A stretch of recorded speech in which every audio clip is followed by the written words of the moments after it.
दोस्तों, एक समय की बात है। एक नदी के किनारे एक आश्रम था। उस आश्रम में बहुत भिक्षुक रहा करते थे और वहां रहकर वो तपस्या किया करते थे, ध्यान किया करते थे। वहां पर उपस्थित सभी भिक्षु महात्मा बुद्ध के सूत्र को अपने जीवन में उतारा करते थे। उन्हीं भिक्षुओं में से एक भिक्षुक था जो अपने आप को बहुत ही चतुर और चालाक समझता था। हर समय अपनी चतुरता दिखाने की कोशिश किया करता था। एक बार गुरुवर ने एक सवाल पूछा। इस पर उस भिक्षुक ने जल्दबाजी में गलत जवाब दे दिया, जिस कारण वहां पर सभी उपस्थित अन्य शिष्य उस पर हंसने लगे। सभी उसकी आदत जानते थे, लेकिन फिर भी उसके जवाब पर सभी को हंसी आने लगी। सभी को उस पर हंसता देखकर उसे बहुत बुरा लगा। वह मन ही मन सोचने लगा कि इन सब को तो प्रश्न का उत्तर भी नहीं आता था और मैंने उत्तर दिया भी तो भी ये मुझ पर हंस रहे हैं। ये सभी अच्छी तरह से जानते हैं कि मैं ही इन सभी में से सबसे तेज हूँ। लेकिन सभी की हंसी देखकर उस भिक्षुक के अहंकार को गहरा आघात पहुंचा और भिक्षुक के चेहरे पर वह हाव भाव देखकर वह गुरुवर भी अपनी हंसी रोक ना पाए और ये बात उस भिक्षु के अंदर तक चुभ गई। लेकिन क्रोधित होकर वो वहां से उठकर अपने कक्ष में चला गया। वह मन ही मन बड़बड़ाता हुआ कह रहा था कि आखिर मैंने सही तो कहा, लोग मुझे समझ ही नहीं पाते। मैंने कौन सा गलत जवाब दिया था जिस कारण ये सभी मुझ पर हंस रहे थे। यहाँ कोई मुझे नहीं समझता, सभी मेरी हंसी ही उड़ाते रहते हैं। वह बार बार खुद से ही ये बातें दोहराने लगा कि लोग मुझे समझ नहीं पाते और यही सोचते सोचते वह सो गया। देखते ही देखते दिन बीतने लगे और अब वह हर रोज वह खुद से ऐसी ही नकारात्मक बातें करने लगा। ये देखते ही देखते सभी शिकायतें उसके मन मस्तिष्क में बैठ चुकी थी। अब उसके साथ जो भी गलत होता उन सभी का बोझ वह दूसरों पर डाल देता था। धीरे धीरे वह एकांत रहने लगा। एक जगह बैठा रहता और अपने आप से कहता रहता, यहाँ कोई नहीं जो मुझे समझ सके, यहाँ मेरा कोई दोस्त नहीं जो मुझे अच्छा समझ सके, यहाँ मुझे अब कोई अच्छा नहीं लगता। इसी प्रकार वह एकांत व उदास रहकर अपनी ही दुनिया में खोया रहता था और तरह तरह की बातें सोचा करता था। कभी कभी वह खुद को एक बहुत बड़ा इंसान बनता हुआ देखता, एक बहुत बड़ा गुरु बनते हुए देखता और फिर अपने आप से कहता कि एक दिन मैं सबसे बड़ा गुरु बनकर दिखाऊंगा और तब हर कोई मेरी बात सुनना चाहेगा। मैं इतनी गहरी बातें किया करूंगा कि किसी को भी मेरी बातें एक ही बार में समझ नहीं आया करेगी। मैं ज्ञान बांटूंगा, बहुत सी किताबें भी लिखूंगा जिससे मेरी ख्याति फैल जाएगी। लोग दूर दूर से मुझसे मिलने भी आएंगे। इसी से मेरी इज्जत व मेरा मान सम्मान भी बढ़ने लगेगा। एक दिन वह एकांत में बैठकर यही सब सोच रहा था। तब वे सभी भिक्षु उनके पास आए और उन्होंने उसे अपने पास बुलाया। गुरुवर ने कहा कि पुत्र, मैं एक दिन के लिए कहीं बाहर जा रहा हूँ। उसे एक काला पत्थर हाथ में देते हुए कहा कि इसे एक दिन के लिए तुम संभाल लो। काले पत्थर को अपने हाथ में लेकर वह उसे बड़े ही ध्यान से देखा जा रहा था। तभी वह गुरुवर कहने लगे कि ये विशेष प्रकार का पारस पत्थर है। अगर तुम इससे किसी भी लोहे को रगड़ोगे तो वह लोहा सोने में परिवर्तित हो जाएगा और इस पूरे आश्रम में तुम ही समझदार हो, इसीलिए मैं ये कीमती वस्तु तुम्हें सौंप कर जा रहा हूँ। गुरुवर की ये बात सुनकर उस भिक्षु की आंखें में चमक आ गई थी। उसने सोचा, देखा ना, आज मेरे गुरु को भी मेरी योग्यता की पहचान हो गई है। तभी वह गुरुवर उससे कहते हैं कि हे वत्स, मेरी बात ध्यान से सुनो। मैं कल शाम तक वापस लौट आऊंगा और जब तक तुम्हें इस पत्थर का इस्तेमाल करना है तुम कर सकते हो। कम से कम तुम 2 थैले सोने के बनाकर रख ही लोगे। इतना कहकर गुरु आगे की ओर चले गए। उन गुरु के मुख से ये बातें सुनकर भिक्षुक मन ही मन बड़ा प्रसन्न हुआ। उसने सोचा, अब तो मैं जितना चाहूं उतना सोना बना सकता हूं। मैं इस दुनिया का सबसे अमीर व्यक्ति भी बन सकता हूं। ये सोचकर वह पूरे आश्रम में यहाँ वहां पुराना लोहा ढूंढने लगा, लेकिन उसे लोहा ना मिला।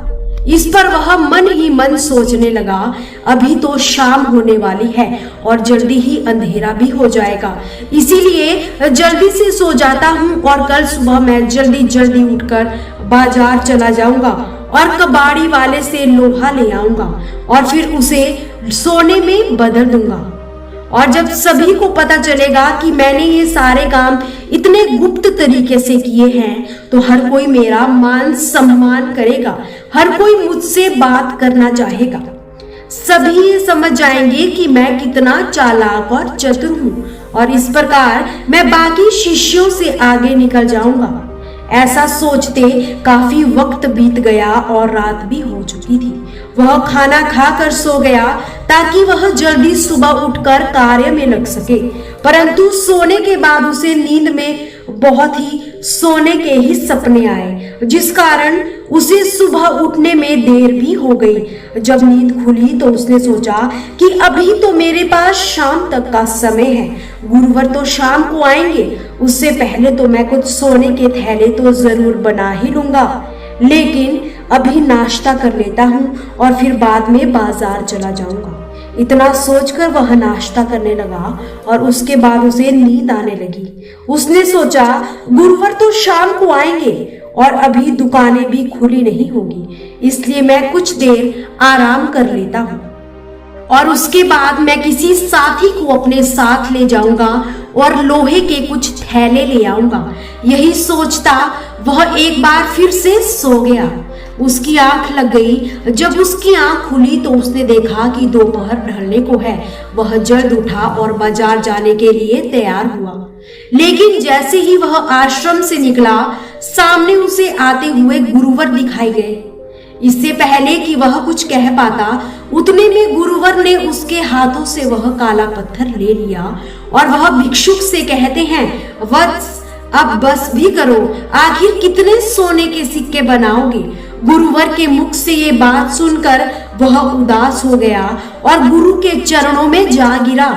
हाथ जोड़कर वह अपने गुरु से विनती करता है। वह कहता है कि हे गुरुवर, मुझे थोड़ा समय और दे दीजिए, मैं अवश्य ही कुछ न कुछ सोने के थैले बना ही लूंगा। लेकिन गुरु ने उसकी एक भी ना सुनी। वे कहते हैं कि तुम जैसा आलसी भिक्षुक कुछ नहीं कर सकता। तुम्हारे पास 24 घंटे का समय था और ये कीमती पारस पत्थर भी तुम्हारे पास ही तो था। जितना चाहते उतना सोना बना सकते थे, लेकिन अपने अहंकार और आलस्य के कारण तुम कुछ भी नहीं कर पाए। और जब तुम 24 घंटों में से सोने का एक तिनका ना बना सके तो अब भला तुम क्या ही कर पाओगे। गुरु की बातें सुनकर वह शर्मिंदा हो गया। वह सर लटकाए गुरुवर के पास खड़ा रहा। तभी वह गुरु कहते हैं कि अब शांति से सोचकर ये बताओ कि तुम अब तक काम को क्यों टालते रहे। इस पर वह भिक्षुक सोच विचार कर उनसे कहता है कि हे गुरुवर, मैंने कब अपना पूरा दिन खराब कर दिया, इसके बारे में मुझे जरा भी पता तक नहीं चला। अपनी बुद्धि ने ही मेरा साथ नहीं दिया और मैं बेकार के बहानों में लगा रहा, बहाने बनाते रहा, मैं लगातार काम को टालता रहा। इस पर गुरुवर उससे कहते हैं, बिल्कुल सही कहा तुमने, और ऐसा इसलिए हुआ क्योंकि तुम्हें लगता है कि तुम्हारे अंदर कोई ना कोई कमजोरी है। तुम्हें खुद पर बिल्कुल भी भरोसा नहीं, और जब किसी व्यक्ति को खुद पर भरोसा नहीं होता तो इंसान की बुद्धि व तर्क भी उसका साथ नहीं देते। उसकी ऊर्जा भी धीरे धीरे खत्म होने लगती है। इसी कारण तुम चाहकर भी सही कार्य ना कर पाए। इस पर वह भिक्षुक शर्मिंदगी से कहता है कि हे गुरुवर, आप सत्य कहते हैं, मैं अपनी अज्ञानता व अहंकार के कारण कुछ भी ना कर सका। इसमें मेरी ही गलती है, क्योंकि मुझे खुद पर भरोसा ही नहीं। मैं खुद को दूसरों से ज्यादा चतुर और चालाक मानता हूँ, लेकिन आज तो आपने मेरी आंखें ही खोल दी। तभी गुरुवर कहते हैं, वत्स, मेरी ये सीख हमेशा याद रखना। पहली सीख कि समय तुम्हारे पास है परंतु समय तुम्हारा नहीं है। अर्थात मैंने ये पत्थर तुम्हें प्रयोग करने के लिए दिया था लेकिन ये पारस पत्थर तुम्हारा नहीं है। ठीक उसी प्रकार तुम्हारे पास समय तो है लेकिन समय तुम्हारा नहीं है। इसलिए समय कभी भी तुम्हारा इंतजार नहीं करने वाला। समय के साथ तुम्हें ही आगे बढ़ना होगा, प्रतिक्रियाएं करनी होगी, तभी तुम्हें कोई फल भी मिल पाएगा। अर्थात जो समय तुम्हारे पास है उसका सही प्रयोग करना तुम्हें सीखना ही होगा। अगर तुम्हारी बुद्धि सही दिशा में नहीं होगी तो तुम कभी भी समय का प्रयोग नहीं कर पाओगे और इसी प्रकार तुम्हें हर बार असफलता का मुंह ही देखना होगा, जिस कारण तुम्हें बार बार सभी के सामने शर्मिंदा होना पड़ेगा। अपनी बुद्धि के स्तर को ऊपर उठाओ। इस पर शिष्य कहता है कि हे गुरुवर, मुझे बुद्धि के स्तर को और ऊपर उठाने के लिए क्या करना होगा? इसके जवाब में गुरु कहते हैं कि स्वीकार करो कि तुम्हें अभी बहुत कुछ सीखना है। अहंकार से बाहर निकलो, वह स्वीकार करो कि मुझे कुछ भी नहीं आता। मुझसे आगे अगर कोई है तो उसके अंदर अवश्य ही कुछ ना कुछ ऐसी बातें होंगी जिस कारण वो मुझसे आगे हैं। लोग उसे पसंद कर रहे हैं, अवश्य ही वह मुझसे अधिक काबिल होगा, तभी तो लोग उसकी चर्चा कर रहे हैं। तुम सपने देखते हो, तरह तरह की बातें सोचते रहते हो और उसमें तुम्हारा अधिकांश समय तो यूं ही निकल जाता है। दिन में तो सपने वही देखते हैं जो वास्तविकता को स्वीकार नहीं करना चाहते, वास्तविकता से दूर वही भागते हैं जो जिम्मेदारी से दूर भागते हैं। जो जिम्मेदारी नहीं लेता वो कमजोर होता है। कमजोर कौन है? जो खुद को कोसता है, किस्मत को कोसता है, जो खुद को हीन भावना से देखता है, जिसे खुद पर यकीन नहीं होता। तुम्हें लगता था कि तुम सही हो, तुम लोगों की बातों का सही जवाब देते हो, लेकिन इस आश्रम का प्रत्येक शिष्य भली भांति तुम्हारी आदतों से परिचित है और इसी कारण आज तुम नकारात्मकता के शिकार हो चुके हो, तुम आलस्य के शिकार हो चुके हो और इसी कारणवश तुमने उस समय का प्रयोग नहीं किया और तुम्हारे हाथों से वो समय आसानी से निकल गया। वह कहता है कि हे गुरुवर, आप सत्य कहते हैं, मुझ में ही कमी है, मैं ही कमजोर हूँ, मैं ही अपने आप को कोसता रहता हूँ। किंतु हे गुरुवर, मैं जब भी कोशिश करता हूँ तो वो सारी पुरानी बातें, यादें, असफलताएं सभी मेरे सामने आ जाती है, जिस कारण मैं भयभीत हो जाता हूँ और चाहकर भी मैं उस परिस्थिति से बाहर नहीं आ पाता। कोई ऐसा उपाय बताइए जिससे मैं उस स्थिति से बाहर आ सकूं और सही निर्णय ले सकूं। इसका जवाब देते हुए वे भिक्षुक से कहते हैं, इसके लिए तुम्हें मेरी ये सीख याद रखनी होगी और वह है कि प्रतिक्रिया हमेशा तुम्हारे हाथों में ही है, जिम्मेदारी हमेशा तुम्हारी ही है। अगर तुमने जवाब दिया और किसी ने सुना नहीं तो ये तुम्हारी जिम्मेदारी है कि तुम अपने जवाब देने के तरीके को बदल दो। तुमने जवाब दिया और कोई हंस गया तो ये तुम्हारी जिम्मेदारी है कि तुम उस पर प्रतिक्रिया मत दो। तुमने एक बार जब जिम्मेदारी ले ली तो कूद पड़ो, जिम्मेदारी लेकर खाली मत बैठो। तुमने एक बार जिम्मेदारी ले ली तो पीछे मत हटो और यदि तुम्हें लगता है कि तुम्हारा मन बेचैन है तो अपनी भावनाओं को कहीं लिखना शुरू कर दो। जब तुम ऐसा करोगे तो तुम्हारा मन शांत होने लगेगा और जब तुम्हें शांति मिले तो कुछ अच्छे लेख भी पढ़ो।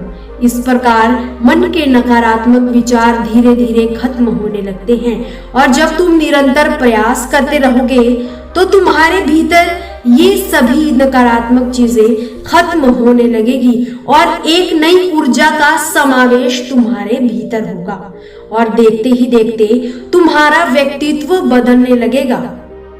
दोस्तों, आप भी इन सभी बातों का अनुसरण करके अपने जीवन को आलस्य मुक्त बना सकते हो। समय का सदुपयोग कीजिए क्योंकि ये समय कभी भी लौट कर नहीं आने वाला। समय आपके पास है, किंतु समय आपका नहीं है। आपसे फिर मुलाकात होगी ऐसी ही प्रेरणादायक कहानियों के साथ। हमसे जुड़े रहने के लिए हमारे चैनल को सब्सक्राइब जरूर करें।